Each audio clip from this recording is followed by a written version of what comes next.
NASA's Spitzer and Swift space telescopes have found a rare brown dwarf in our solar system. These elusive objects have baffled scientists for quite some time. The discovery could provide new information about how they came into existence. RT's Brigida Santos is live tonight in our LA studio. Brigida, for our audience tonight, let's get clarification. What is a brown dwarf? Ed, a brown dwarf is believed to be the missing link between stars and planets.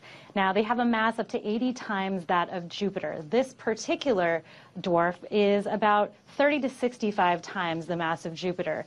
Now, less than 1% of stars that are the size of our sun have a brown dwarf orbiting within a distance 3 times that of the distance between our sun and Earth. This dwarf is more special because they believe that it's actually closer than that in an area that they typically refer to as the brown dwarf desert. This means that that desert may not be as dry as they had initially thought that it was. And the reason why it's important for scientists to observe these objects is because they are further away from the sun, which makes them much easier to do research on. Now, the lead author of this study says, quote, "We want to understand how brown dwarfs form around stars and why there is a gap in where they are found relative to their host stars." Back to you, Ed. Well, assignments, I understand, have been updated for astronauts headed into the International Space Station next year. What's the latest on that? So crew members have been reduced. Russia has decided to send fewer of its cosmonauts into the ISS. Typically, Roscosmos, the Russian space station, has sent 3 astronauts. It's now sending 2, which does mean that all of the missions that are planned are going to be short 1 member. Russia has offered to sell the vacant seat to NASA, but it's unclear whether NASA will take up that offer. And this does not mean that Russia is getting out of the space game or slowing down even. In fact, they are planning to launch a new segment of the ISS next year or in 2018, depending on when it's actually finished. And at that time, they're going to be sending additional crew members up to the ISS. But right now, it's really about cutting costs for them and saving money. Now, the first ISS mission of 2017 is scheduled to take place in March, and during that time, they are going to send Russian cosmonaut Fyodor Yurchikhin, who is going to act as the commander, along with 1 member of NASA, astronaut Jack Fisher. And from there, about 4 other ISS missions will take place between May and November of next year, Ed. All right, Brigida Santos reporting tonight from Los Angeles. Thanks, Brigida. Now, what I'm going to show you here is the approximate position of the Nibiru and its 7 planets coming in. Because this is apparently a genuine photograph, in the center there with this red with the black dot and the what appears to be a planet up to the left. It's coming in, this photograph, what I'm going to show you on Stellarium, is set up for Hobart, Tasmania, south of Australia. And you'll see Jupiter. Now, if you just notice around here, the stars aren't that numerous. And I think what's happening is that the light coming from the distant stars are being absorbed into the rear of the magnetic field because the light is being bent. I mean, light is bending in space all the time. In the old cathode ray tubes, which is the old television sets, that's how a television set works. You bend the light, electrons coming at the screen. So I'll now go over to Stellarium and show you the same scene, basically. So there's Jupiter there. We'll pull that over. So in this area here is where I was showing you. Now I'm going to show you what happens when we get out and away from that spot that I've determined where this is going to be, and you'll see how the light comes on. And then as we go back towards where I think that the Nibiru object is the lights go out, so I'll go back again, the lights go on. So the light is being bent and absorbed by the Nibiru object. So we'll go up now towards Taurus, which is up here, and you'll see the light comes on again. There's Taurus there.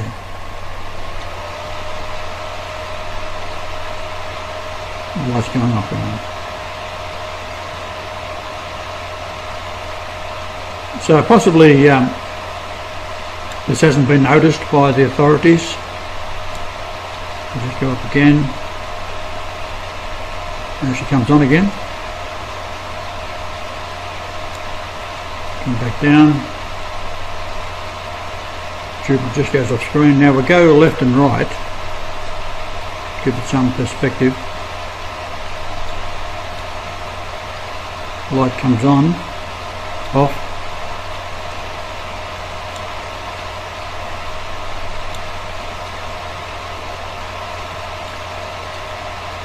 Light comes on again.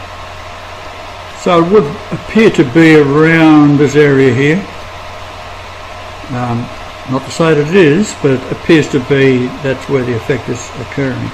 Now, it could be behind Jupiter itself. It could be over this area here, but somewhere in this general vicinity. So that's just a little update on what I've been able to determine could be a possible indication where it is coming in from. And of course Castor and Pollux down here is the twins, first and second coming. So I'll talk to you later.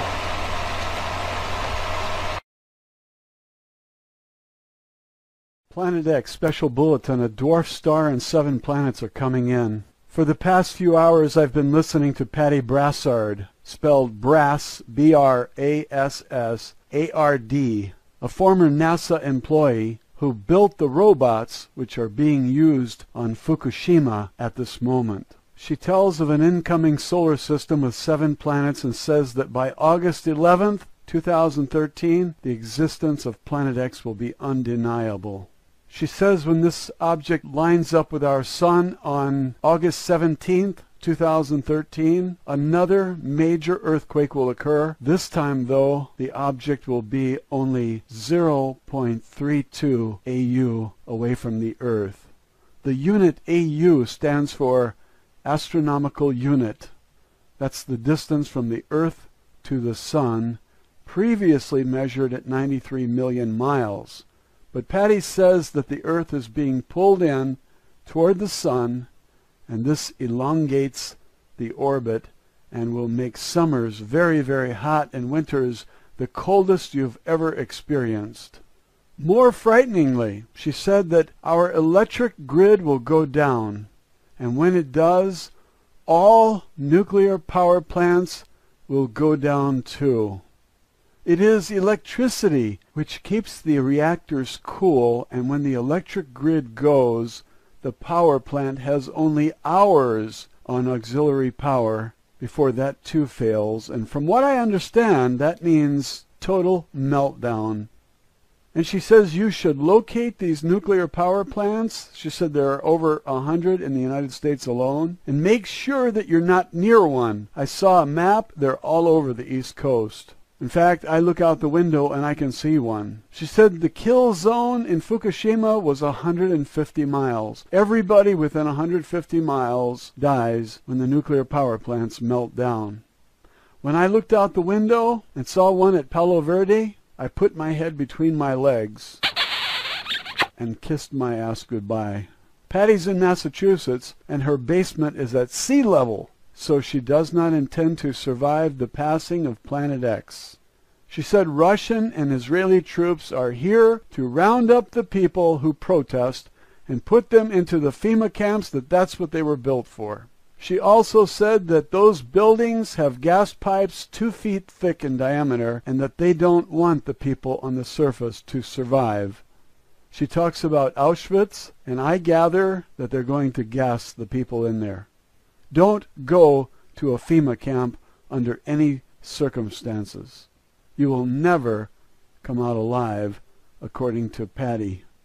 She said that the coffins can accommodate 3 bodies, and if you wind up in a FEMA camp, you might as well be in Auschwitz under Hitler. because they didn't rig gas to these quarters to make sure that you're nice and comfortable.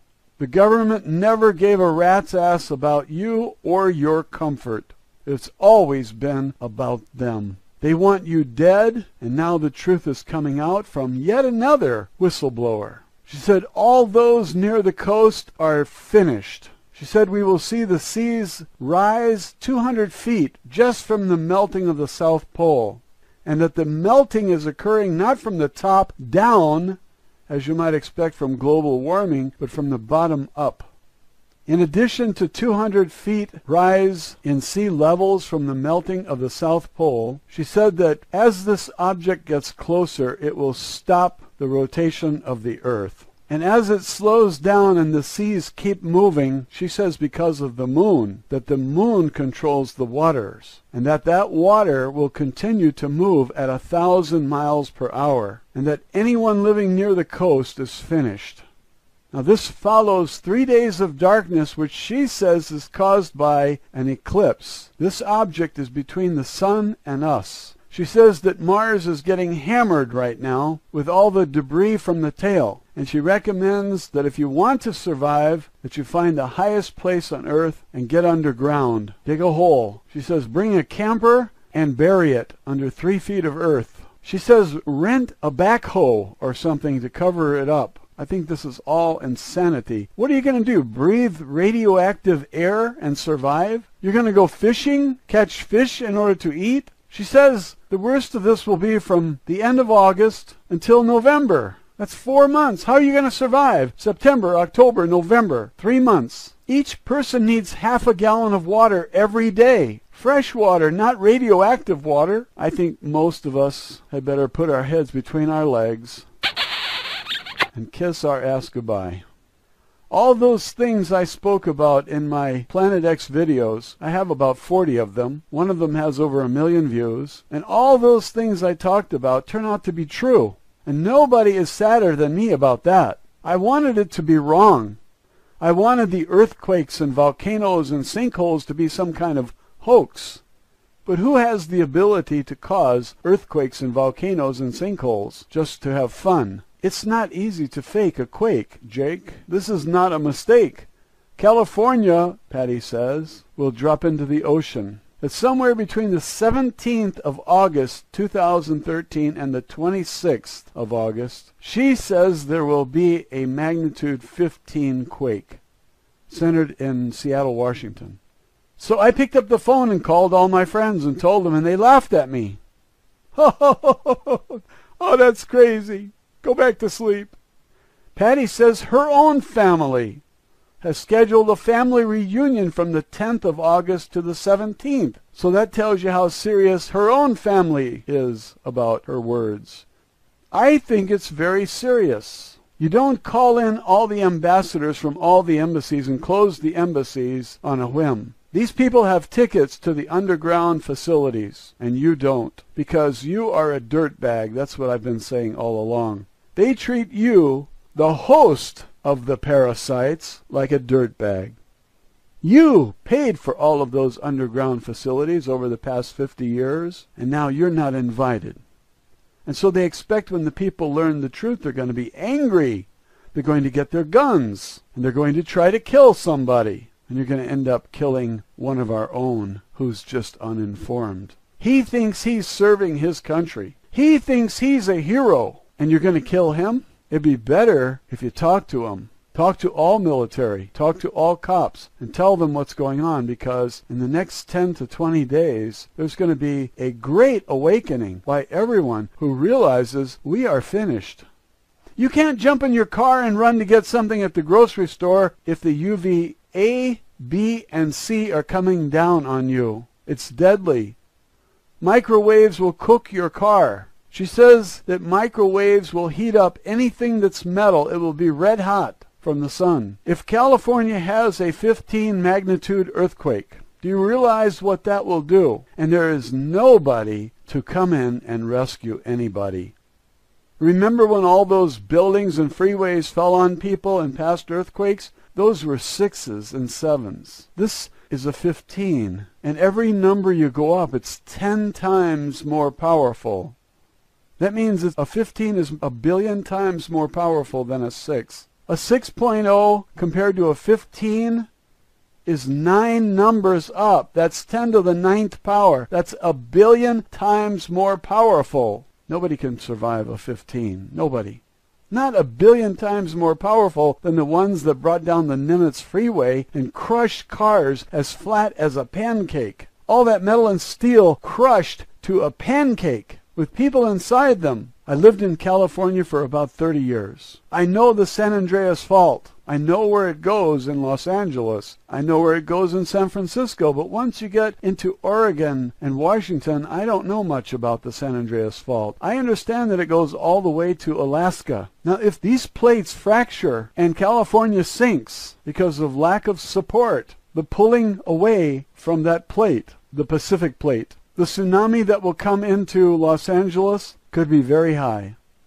But Patty says we're going to lose much of California. And she says that Tagish Lake, Alaska, will be the new South Pole, that the pole shift has already begun. Tagish Lake, Alaska, I looked it up. There's a Canadian province. Most of Tagish Lake is in that province. BC, might be British Columbia.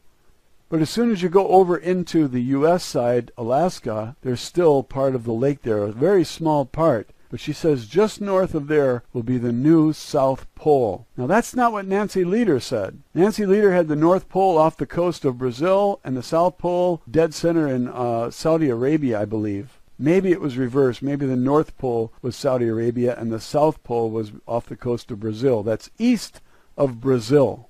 Now Patty's telling us, with inside information, that Tagish Lake, Alaska will be the new South Pole. I believe that the pole shift is already underway because I've seen the map where the North Pole is moving. It's moving very quickly and it's accelerating. As I recall, the North Pole was headed toward Siberia, and that it would arrive in Siberia in January of 2014. But I'm recalling this from memory. I can't be sure. I didn't look it up. But I looked up Tagish Lake, Alaska. I spun the globe. I turned it upside down so that that was the South Pole, and I spun the globe. And I found that Arizona will be in the southern hemisphere, and Australia will be in the northern hemisphere. Imagine that. Arizona will be the land down under. And it's too bad that I'll be dead in just 10 days or so, because I was looking forward to looking up into those southern skies at night and having the experience of seeing things completely different. Now you may recall on my previous Planet X videos I spoke about microwaves cooking everything when the Van Allen belt collapses, and very, very few people understood that.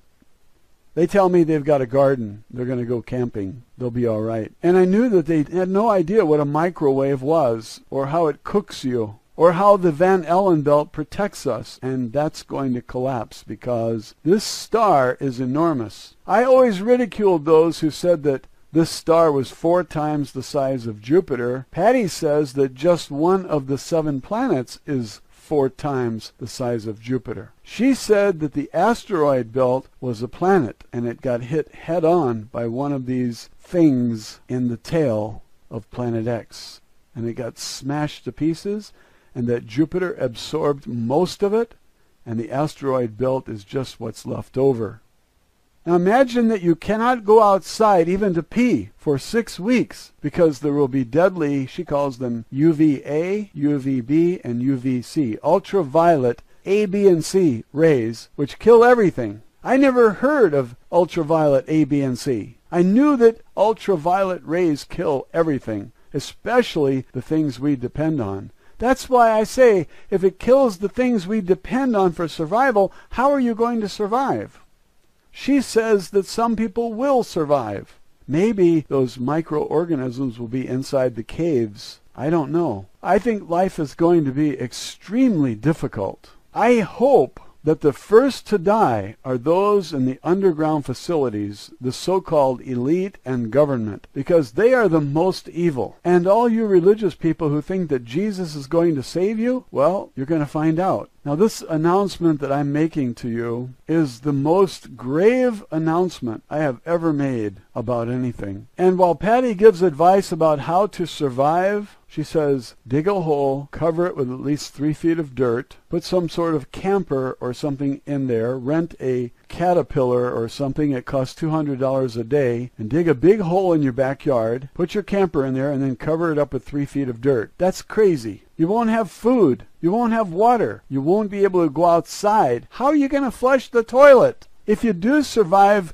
you're going to be a totally mind-controlled, chipped slave for the elite, if they survive. But she says that these underground facilities, which are now stocked with food that is uncontaminated by Fukushima radiation, because they've been stocking those underground facilities for decades. A truck driver called in, a woman, and said she delivered things to Denver Airport, the underground facility there, and they were labeled just general merchandise. So there's first-hand testimony that these underground facilities were stocked. But Patty says that these underground facilities are going to rupture and water is going to flood in and drown most of the people that are the so-called elite. Now, they left us up here to die like a bunch of dirt bags. I imagine that they have cameras everywhere to watch what's going on, and they're going to be down there in their cushy bunkers watching us die and suffer and squirm. And if a fracture occurs and water floods in, I would like to have a camera to watch them drown like rats.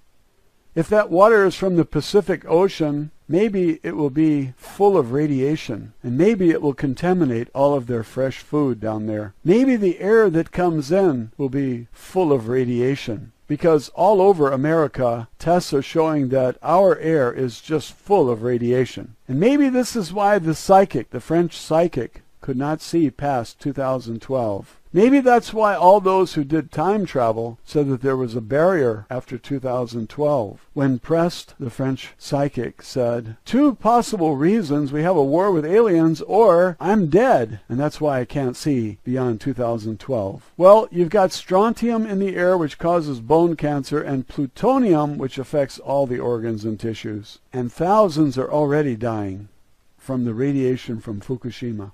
Remember that Fukushima is about 10 times worse than Chernobyl. Chernobyl was 180 tons of radioactive material, and Fukushima was 1,760 tons. So that's almost 10 times as much. Fukushima is 9 or 10 times as bad as Chernobyl. I've got some shrimp and salmon in the freezer, and I think I'm going to go cook it while the electricity is still on. I already ate all the butter pecan ice cream, and if you have any ice cream that you can't eat, call me. I'll be over there faster than you can say, those dirty bastards in government saved themselves and left us out here to die. How long does it take to say that? How do you like this? The U.S. military is guarding the DUMBs so that you can't get in. They will shoot to kill. They will kill Americans to prevent them from getting into the underground facilities. Well, I don't want to breathe the same air those people breathe. I might wind up like them. So no thanks. I'm not interested in going into a DUMB. These military have already been tested to see if they are loyal to the head Nazi, and they proved that they will follow orders. They will kill anyone they are told to kill. And they think they're heroes. Their reality is not the same as your reality. They live in an illusionary world. I would consider it mental illness, because they don't know reality. Soon all the banks will be closed, and you won't be able to get any money out. And I have been advocating that you get your money out of the bank anyway, and what I have seen on this video with Patty is that the money you hold will only be worth something for a little while longer. And soon, nobody will be interested in your money. They're not going to trade real food for fake money. We have been expecting a currency collapse anyway. I just had no idea that it would turn out like this. If you have a house that's made of cement block and a roof that's not made of wood, that's valuable. And there isn't any amount of money that I would trade for such a house. Now the value system changes. If you've got a Caterpillar, a bulldozer, a backhoe, this is extremely valuable. This is worth millions of dollars, even if you paid $6,000 for it, because this is the difference between life and death. Perhaps. I don't know what you call life after something like this. You come out of your nest and breathe radioactive material that will be in the air for thousands of years. You call that life? Look up Patty Brassard, Brassard, on YouTube. Watch the videos, the interviews. There's one with Veritas Radio out of Tucson, and that interviewer is very smart. The sound quality is pretty good. There's another one where they talk about the kill shot, and they put the date August 5th, 2013. The sound quality is very poor. Very, very poor. It's difficult to hear the announcer. It's difficult to hear his guest. There was no attention whatsoever given to this video on quality, and if you're able to get anything out of it, that's great.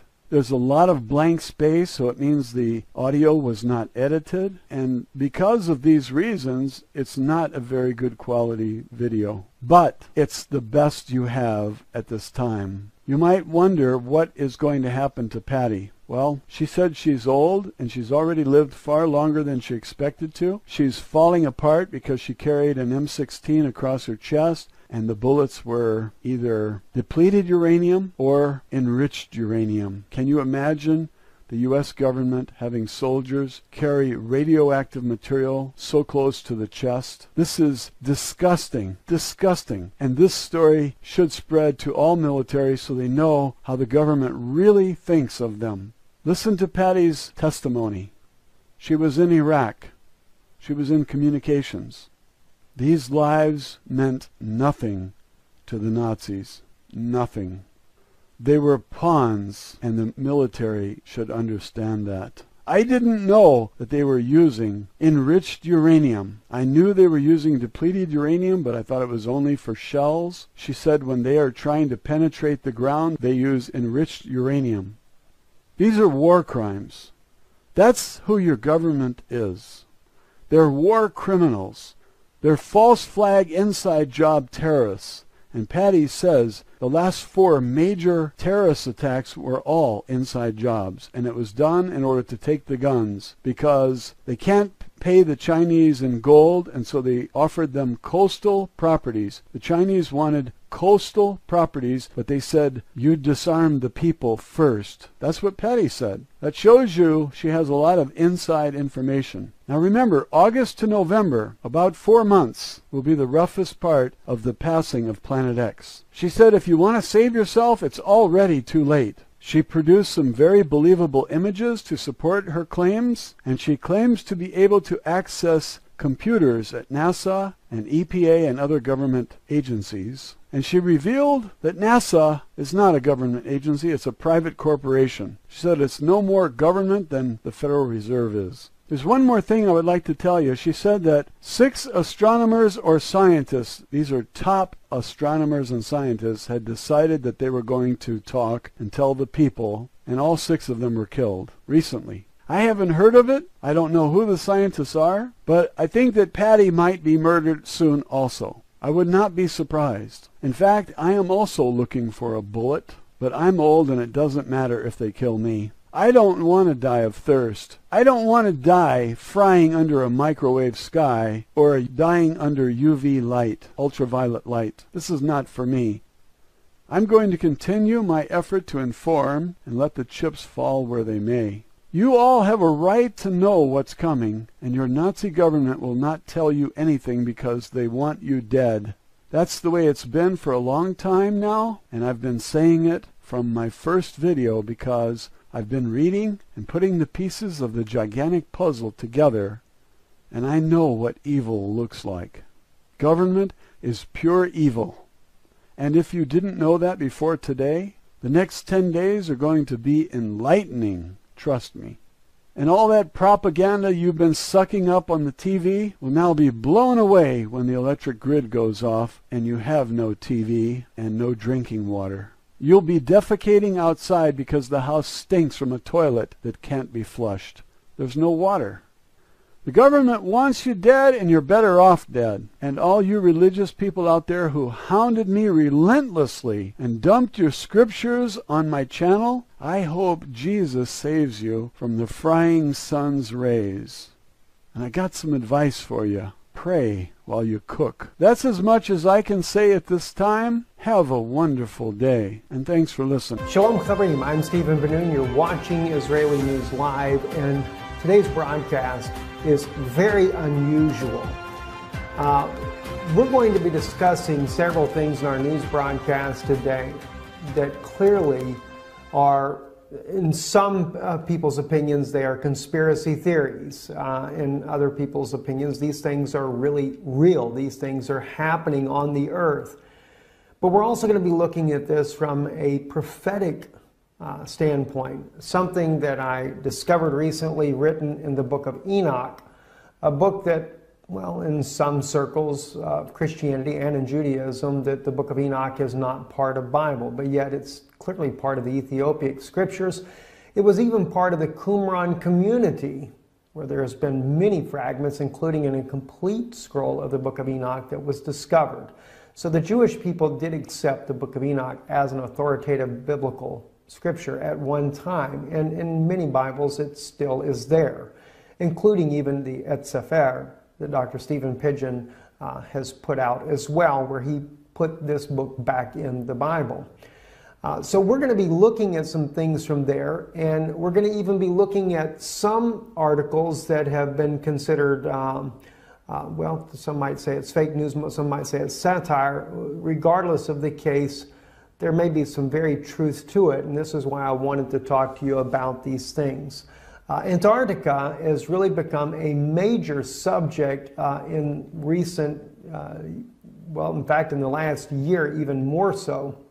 There's been every kind of conspiracy theory that it is a place for a massive alien base. This is where aliens go at. We know of the one of the former military officers, Byrd, who fought a conflict near Antarctica and lost a lot of men, claiming that there were flying discs, flying saucers coming out of the Antarctica, and just there's all kinds of evidence that is legitimate evidence that clearly seems to show that the Antarctica is certainly a base of some sort. The Germans also, under Adolf Hitler, had a base down at Antarctica. There's all kinds of things that are going on in this region of the world, and this year, or actually last year, when the election, John Kerry himself disappeared down to the Antarctica during the very day of election. But what was really strange is that when John Kerry went down there, he goes to New Zealand right afterwards, and there was a massive earthquake inside of New Zealand. I'm going to share with you, you can see some of the images here on this article here from the New York Times. They'll show you some of the images of the earthquake itself. 7.8 magnitude earthquake. The earthquake was very, very shallow, and in one article that we saw that would probably be considered satire, that they have written and stated that the reason why the earthquake happened was because John Kerry did a last-ditch effort and went down to Antarctica to try to meet with the, well, as they put it there, he was meeting with the Guardians.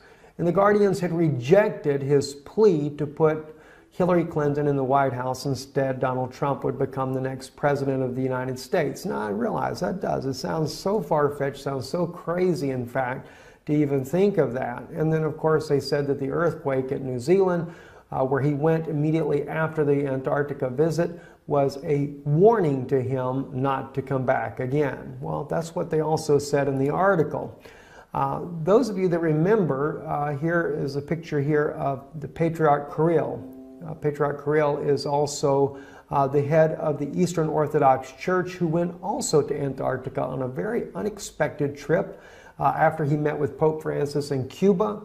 And Pope Francis gave him a secret document. Never was revealed exactly what was in the document, but it was the first time the two leaders of the both East and Western Orthodox churches had met together to try to mend their relationship.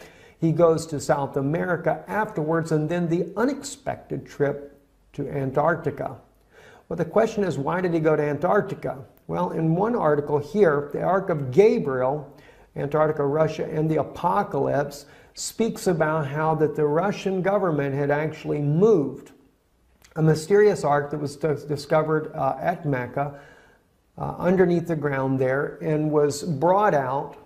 Many people died in the process, according to the article's claim here. and that Russia did a special movement of this ark down to Antarctica. Now, again, whether we would say this is just a bunch of garbage or if it's really true or not, I'll just leave that up to you. But maybe what I'm going to share with you in a few minutes might weigh in on your thinking. So I do ask you, just kind of bear with me a little bit here while we discuss these things here. Anyway, at Mecca, if you remember, I believe it was last year, there was a quote-unquote stampede. And the news reported that some 717 people were killed in this stampede. This is something that has never happened before at Mecca, and actually we found out later that it was 2,000 people were killed there in Mecca, and an apparent stampede that killed all of these people. Well, not according to some of the articles there. In fact, as you can see this crane here that is toppled, that what was actually going on at Mecca was an excavation of this strange ark called the Ark of Gabriel, that according to the article here, this was something that Muhammad had said, had prophesied about. And this was buried here beneath this very place, and they were working on trying to bring it out, and some type of plasma release was done, and it caused the death of all these people. Again, is this just conspiracy theories? Is it fabricated? Who really knows? But one thing that is a fact, though, is there was a Russian ship, a scientific ship, headed to Antarctica, and that ship did stop at the port there in Saudi Arabia, supposedly to take on supplies. Well, as you know, Saudi Arabia is not necessarily the greatest friend of Russia, but they did it anyway, right? So then, after that, the ship goes to South Africa and then on to Antarctica.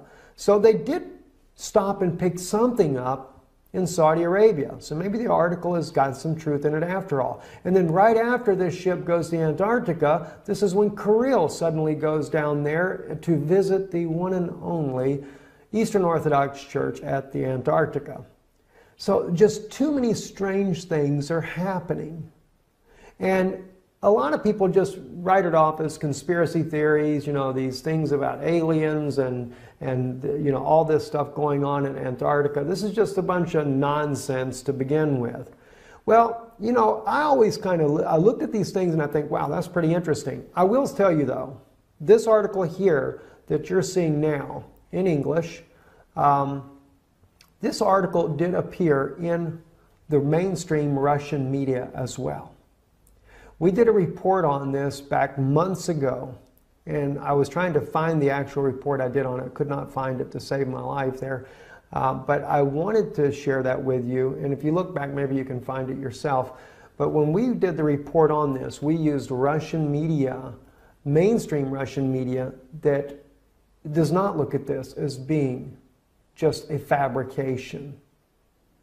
They actually reported it as real news, and that yes, indeed, Russia did do a secret mission down to the Antarctica and had taken a thing called the Ark of Gabriel. So there is a Russian news source out there that does not look at this as some kind of conspiracy. And it went much deeper than what this article goes into it. We shared that with you once before. But then something caught my attention the other day. As you can see on your screen now, this is the book of Enoch. I was reading in the first book of Enoch, chapter 18. And this is where the angel Uriel is taking Enoch and showing him some very interesting things. And I'm going to share with you some of the words that I read here in Enoch, and then you'll see why it became very interesting to me. If we go down to, say, verse 4 and begin there, it says, "And I saw the winds which turned the sky and caused the disk of the sun and all the stars to set. And I saw the winds on the earth which support excuse me, the clouds. And I saw the path of the angels. I saw at the end of the earth the firmament of heaven above. And I went towards the south." Okay, so he goes to the end of the earth. And he speaks about going towards the south.